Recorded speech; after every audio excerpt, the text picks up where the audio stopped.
Hi guys, Pala നഗരസഭയിലെ പാൽക്കുപ്പി mayor. ഇതാണ് ഇന്ന് ഞാൻ സംസാരിക്കാൻ എടുക്കുന്ന വിഷയം. LDF ഏറ്റവും പ്രായം കുറഞ്ഞ മേയർ എന്ന് പറഞ്ഞ ഒരു കുണുവാവയെ ഇൻട്രൊഡ്യൂസ് ചെയ്തു. ഖ്യാതി നേടി പെൻസീറ്റിലിരുന്ന സീനിയർ നേതാക്കളെല്ലാം തന്നെ തിരുവനന്തപുരം കോർപ്പറേഷൻ ഭരിച്ചു. 5 വർഷം കഴിഞ്ഞപ്പോൾ തിരുവനന്തപുരം കയ്യിൽ നിന്ന് പോയി. ഇപ്പോൾ ഇതാ പാലാ നഗരസഭയിൽ മറ്റൊരു പാൽക്കുപ്പി മേയർ. തീർച്ചയായും ഇവിടെയും ഒരു ബാക്ക് സീറ്റ് ഡ്രൈവിംഗ് പ്രവേശിക്കാം. അതായത് കുട്ടി മേയറിനെ മുന്നിലിരുത്തി തൽപര കക്ഷികളും നേതാക്കളും ഭരണത്തിന്റെ സ്റ്റിയറിംഗ് വളയ്ക്കുന്ന പ്രവണത. ഇത് ജനാധിപത്യത്തിന് ഒട്ടും ചേരാത്ത ഭരണരീതിയാണ്, ഒരിക്കലും അഭിലഷണീയമല്ല.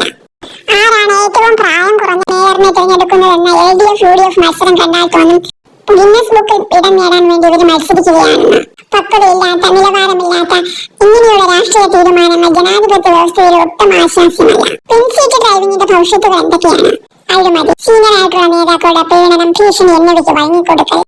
അങ്ങനെ വഴങ്ങിക്കൊടുത്തുകൊണ്ട് അധികാരത്തിന്റെ കടിഞ്ഞാൻ തിരശ്ശീലയ്ക്ക് അപ്പുറത്തിരുന്ന് ചരട് വലിക്കുന്നവരുടെ കയ്യിലാവുന്ന ഒരു അരിശിതാവസ്ഥ. അത് അപകടകരമാണ്.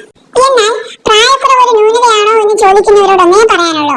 നമുക്ക് മുന്നിൽ വലിയൊരു റെഫറൻസ് ഉദാഹരണം ഒരു ആര്യ രാജേന്ദ്രനുണ്ട്.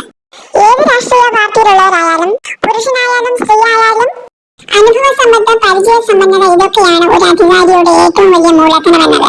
ഗ്രൗണ്ടിൽ നിന്നുകൊണ്ട് 1ാമത്തെ പടി പോലും ചവിട്ടാതെ 100ാമത്തെ പടിയിലേക്ക് എത്തപ്പെടുന്നവന് 1 മുതൽ 99 വരെയുള്ള യാത്രകളുടെ യാഥാർത്ഥ്യങ്ങളും അതിന്റെ അനുഭവങ്ങളും അതിൽ നിന്നുള്ള പാഠങ്ങളും ഒന്നും പഠിക്കാൻ കഴിഞ്ഞെന്ന് വരില്ല.